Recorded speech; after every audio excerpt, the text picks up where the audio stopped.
바나바의 조카 마가 요한을 제2차 세계 선교 여행에 동행시키는 문제를 놓고 바나바와 의견 대립을 한 결과 결국 사도 바울은 바나바와 헤어지게 됩니다.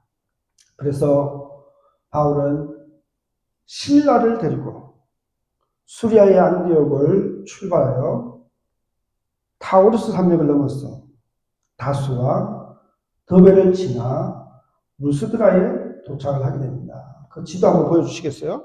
그 다음에 그렇죠? 여러분 저기 우리 지도를 보면 제1차 선교 여행 때는 실루기아를 떠나서 저기 이 섬으로 왔죠. 그죠? 근데 이번에는 안디옥에서 저기 타우루스 산맥을 넘어서 고향인 다소와 더베, 루스드라 그리고 이고니온을 거쳐서 이제 실루기아에 있는 안디옥으로 가게 됩니다.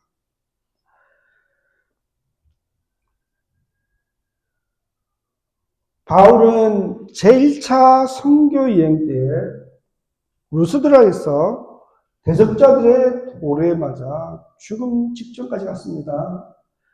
그래서 돌 던진 사람들이 사도 바울이 죽은 줄 알고 이제 시체라고 생각해서 성 밖으로 던져버렸죠. 기적적으로 회복을 하고 다시 여행을 시작합니다. 근데 여러분, 그리고 이 루스드라는 돌에 맞아 죽을 뻔했던 악몽 같은 장소이지 않습니까? 그러나 악몽 같은 기억이 있는 장소로 사도 바울은 오직 주님의 복음을 전하겠다는 일념으로 다시 들어가고 있습니다. 대단하지 않습니까? 선교에 대한 열정, 잃어버린 영혼들을 찾겠다는 사도 바울의 열정이 대단합니다. 그래서 죽을 뻔했던 곳, 죽음 직전까지 갔던 그 비극과 위험의 장소로 사도 바울은 다시 들어갑니다. 그곳에서 바울은 자신의 영적 아들이 되는 디모데후서 1장 2절에서 디모데를 나의 영적 아들이라고 이야기하죠. 그리고 영적 아들이 되는 디모데를 만나게 됩니다. 여러분, 디모데의 어머니는 유니게라고 하는 유대인이었습니다. 그리고 아버지의 이름이 성경에 나오진 않지만 디모데의 아버지는 헬라인이었습니다. 그리스 사람이었어요. 헬라인이었습니다. 그러니까 디모데는 유대인과 헬라인 사이에 태어난 혼혈아입니다. 근데 디모데의 어머니 유니게와 또 그의 외할머니 로이스가 사도 바울의 제1차 선교 여행 때에 아마도 전도를 받아서 그리스도인이 되었던 것 같습니다. 원래부터 아주 신실한 유대교 교인이었는데 사도 바울의 전도를 받아서 이제 신실한 그리스도인이 되었습니다. 그리고 신실한 그리스도인이 된 유니게는 자신의 아들 디모데를 정말 신앙으로 잘 양육하였습니다. 그래서 디모데는 자신의 고향인 루스드라에서뿐만 아니라 그곳에서 약 30km 정도 떨어져 있는 이고니온에 있는 그리스도인들에게도 칭찬받는 사람이 되었습니다. 어쩌면 그리스도인이 되기 전에 이미 유대인으로서도 유대인들에게, 유대교 성도들에게 칭찬을 받았던 것 같습니다. 그래서 사도 바울이 다시 루스드라에 도착해서 디모데를 만났을 때 그는 정말 훌륭하게 잘 성장한 그리스도인이 성숙하고 건강한 그리스도인이 되어 있었습니다. 물론 또 신학자들에 따라서 디모데가 사도 바울의 제2차 전도 여행 때 예수를 믿게 되었다. 그렇게 주장하는 사람들이 있습니다. 어쨌든 사도 바울이 제2차 선교 여행에서 디모데를 만나서 그를 자신의 선교팀의 일원으로 데리고 가기를 원했습니다. 말씀해서 너무 훌륭한 청년이었기 때문에 그를 스카웃하려고 한 것입니다. 그런데 디모데가 선교팀의 일원이 되는데 한 가지 문제가 있었습니다. 사도행전 16장 3절을 보십시오. 바울이 그를 데리고 떠나고자 할새 그 지역에 있는 유대인으로 말미암아 그를 데려다가 할례를 행하니 이는 그 사람들이 그의 아버지는 헬라인인 줄 다 알미더라. 여러분 그 당시의 유대교는 유대인들이 이방인과 결혼하는 것을 금했습니다. 그럼에도 불구하고 이방인과 결혼하는 사람이 간혹 있었겠죠. 디모데의 어머니처럼. 그래서 만약 이방인과 결혼을 한다면 그 자녀들은 반드시 유대인으로 키워야만 했습니다. 그래서 어머니 유니게는 디모데를 어렸을 때부터 해당에 데리고 다니면서 유대인 아이들처럼 구약 성경을 가르치며 유대계 신앙인으로 키웠을 것입니다. 제가 사는 동네 주변에 유대인들이 많기 때문에 유대인들이 어릴 때부터 철저한 정통 유대인들이 어떻게 자녀들을 회당에 데려가면서 신앙교육을 시켰는지 제가 실제적으로 보면 눈이 오나 비가 오나 아무리 추워도 아무리 더워도 검은 양복을 입고 모자를 쓰고 어린아이부터 어른까지 할머니 할아버지부터 손자 어린 손자 손녀까지 다 회당에 갑니다. 그런 식으로 철저하게 유대교 신앙인으로 키웠을 것입니다. 그럼에도 불구하고 디모데는 할례를 받지 않았습니다. 그러니까 유대인들은 아이가 태어나면 8일 만에 다 할례를 받아야 되는데 디모데는 그렇게 철저하게 유대교 신앙인으로 키웠는데도 불구하고 할례를 받지 않았습니다. 아마도 우리가 추측하기는 아들에 대한 법적 권리를 가지고 있는 헬라인 아버지가 반대했기 때문이었을 것입니다. 근데 지금 사도 바울이 제2차 선교 여행 때에 루스드라에서 디모데를 만났을 때는 이미 아버지가 사망했던 것 같아요. 아버지의 이야기는 더 이상 나오지 않기 때문에 그때는 이제 아버지가 사망했다라고 우리가 생각할 수 있습니다. 근데 디모데가 태어났을 때 아버지가 헬라인이었기 때문에 아버지가 할례 받는 것을 반대하면 받을 수가 없었을 것입니다.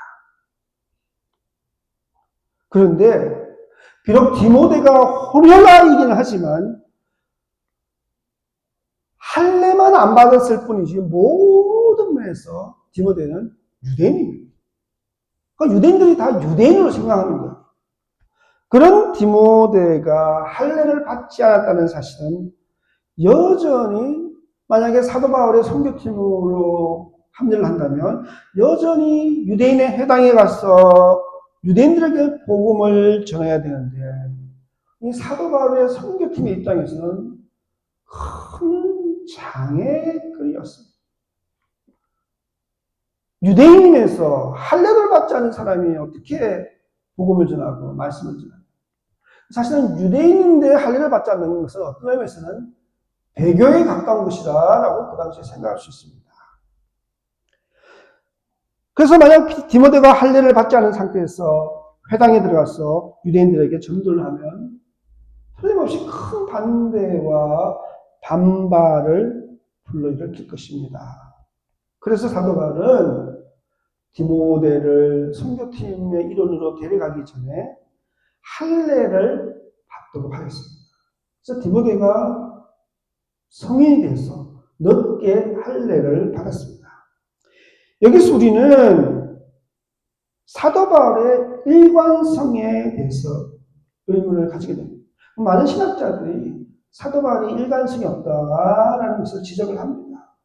왜 그렇습니까? 여러분 갈라디아서 2장 3절에서 6절을 보면 지금 율법주의 그리스도인들이 이방인 그리스도인들도 할례를 받아야 구원을 받는다 그렇게 주장을 하는 논쟁 가운데 있을 때 사도 바울이 바나바와 함께 헬라인 디도를 데리고 예루살렘을 방문합니다. 그때 율법주의 유대인들이 헬라인인 디도를 향해서 저 사람이 그리스도인 수도 인정받고 디도는 또 어떤 부분에서 지도급의 인사잖아요. 그죠? 디도스를 쓴 그런 지도급의 인사였는데 이 디도가 할례를 받아야 한다라고 강하게 주장합니다. 그때 사도 바울이 어땠습니까? 헬라인인 디도가 할례를 받을 필요가 없다. 할례로 구원받는 것이 아니라 믿음으로 구원받기 때문에 이방인인 디도는 할례를 받을 필요가 없다라고 강하게 반대를 하였습니다. 왜 그렇습니까? 사도 바울은 할례와 율법을 통해서가 아니라 은혜와 믿음으로 구원받는다는 복음의 진리를 너무나도 잘 알고 있었기 때문에 헬라인인 디도가 할례를 받을 필요가 없다라고 주장을 하였던 것입니다.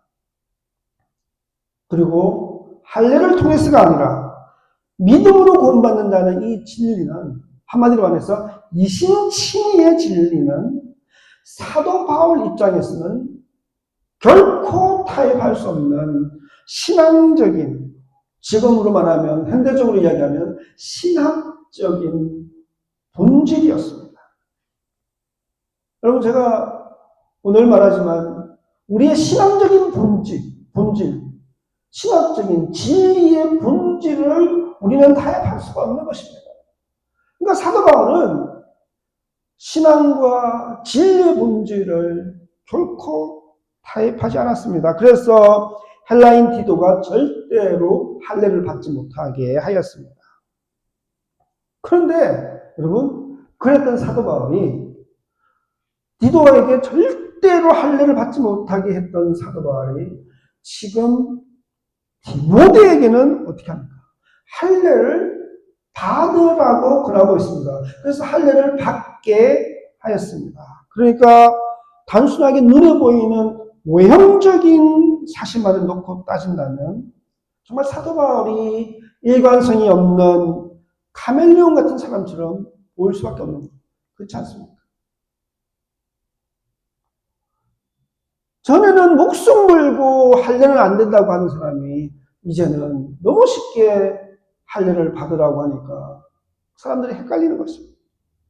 근데 여러분 우리가 잘 이해해야 될 것은 사도 바울의 결정은 일관성의 문제가 아니라 진리의 일관성, 신앙의 일관성, 혹은 신학적인 일관성의 문제가 아니라 실용성의 문제, 사역을 하는 데 있어서, 목회를 하는 데 있어서, 혹은 선교를 하는 데 있어서의 실용성의 문제라는 것을 우리는 잘 이해해야 합니다.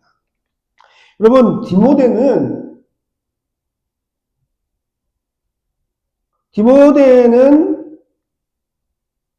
혼혈아이기는 하지만 유대인처럼 취급받는 완전한 유대인처럼 생각되는 사람이에요. 근데 디도는 어떻습니까? 디도는 헬라인 디도는 완전한 이방인이었기 때문에 오직 믿음으로 구원받는다는 본질적인 진리의 근거여서 할례를 받으라는 율법주의자들의 요구를 단호하게 거절했던 것입니다. 하지만 디모데는 할례만 받지 않았을 뿐이지 모든 면에서 혼혈아임에도 불구하고 모든 면에서 유대인이었습니다.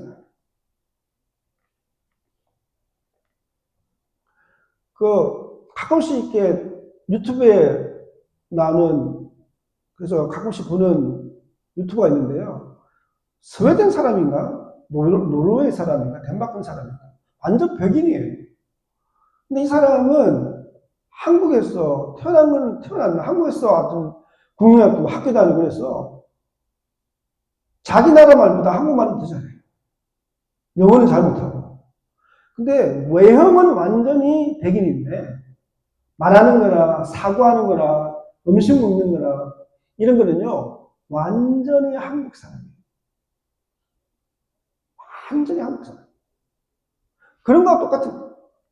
그러니까 디모데도 할례만 안 받았을 뿐이지 거의 완전한 유대인입니다. 그런데 할례받지 않은 유대인은 유대인 사회에서는 용납되지가 않습니다. 그러므로 사도 바울과 함께 회당을 다니면서 선교 사역을 할 때 많은 제약과 반대에 부딪히게 될 것은 자명한 사실이었습니다. 그래서 사도 바울은 신앙적인 본질의 차원, 신학적인 본질의 차원에서가 아니라 효과적인 선교를 위한 실용적인 차원에서 디모데가 할례를 받도록 했던 것입니다.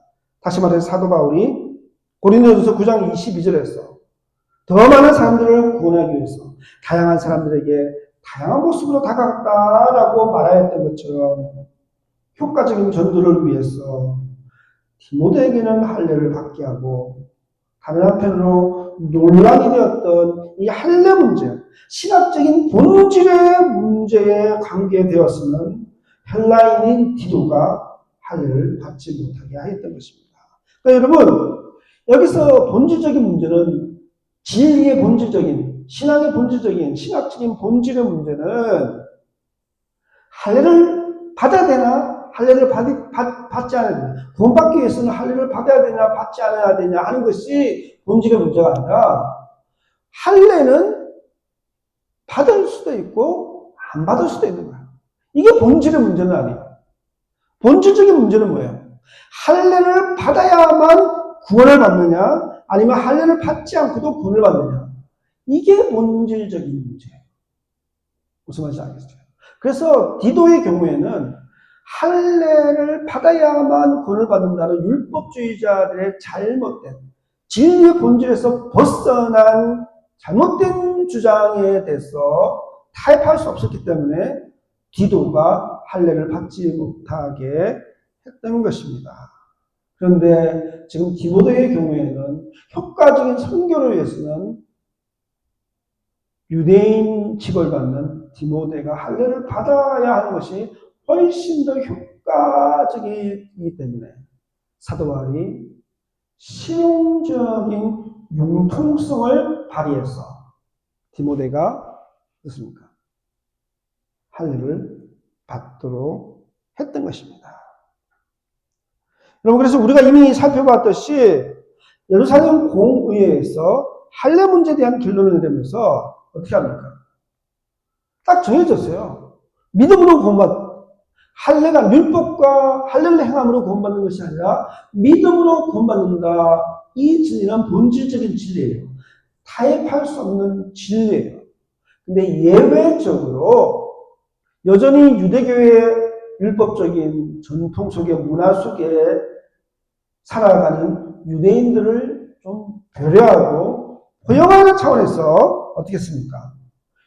또 이방인 그리스도인들도 유대인 그리스도인들과 함께 식사 친교를 해야 되기 때문에 유대인들이 유대교 유대인이든 유대교의 그리스도인이든 그 당시에 대부분의 유대인들이 정말 중요하게 생각하던 이 정결법에 관련된 네 가지 문제, 우상에게 바쳐진 제물, 짐승의 피, 목매어 죽인 것, 또 우상의 신전에서의 음행, 이런 것들을 금하는 예외적인 조항을 주어서 유대인들의 전통과 문화를 배려하였던 것입니다.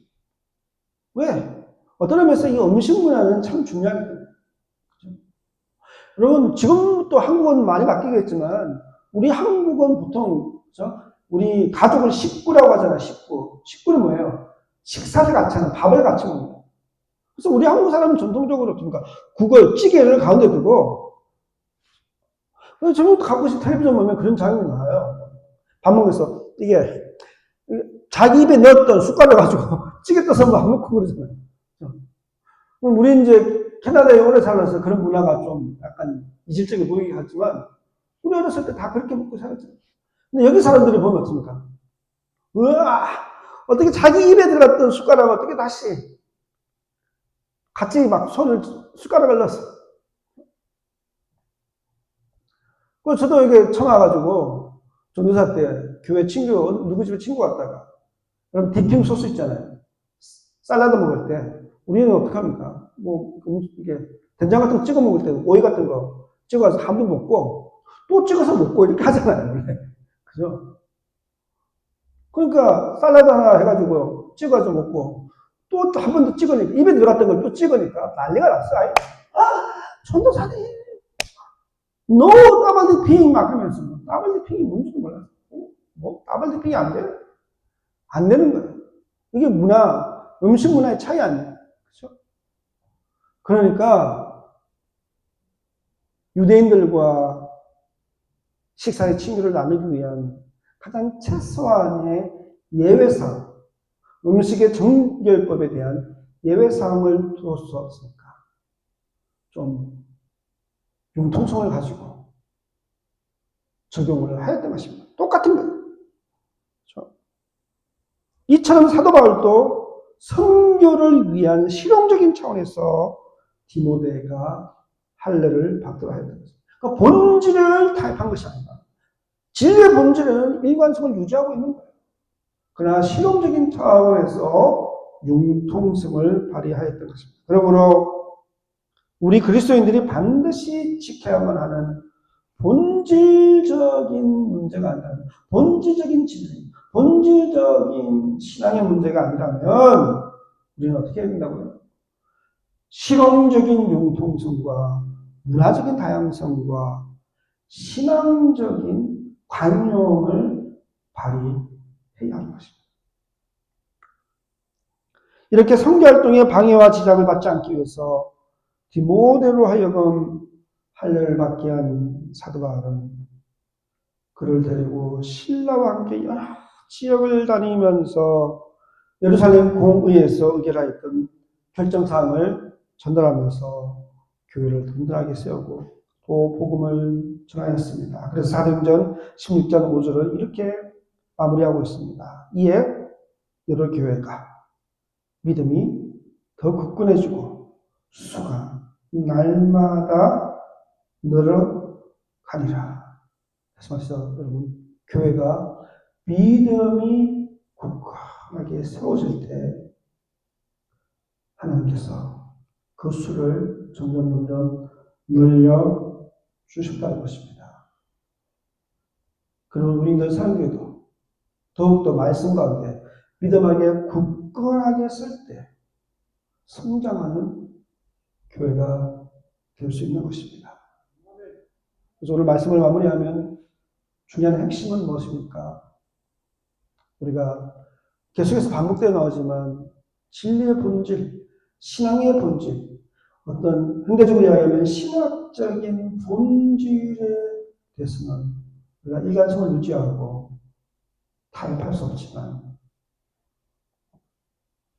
문화적인 차원에서 또 여러 가지 다양성의 차원에서 본질의 문제가 아닌 비본질의 문제에서 어떤 의미에서는 이렇게도 되고 저렇게도 되는 차원에서는 서로 의견이 다르더라도 서로의 다양한 의견과 또 서로의 다양한 문화와 다양한 생각들을 이해하고 또 강령하면서 배려하면서 실용적인 융통성을 발휘해야 한다는 것입니다.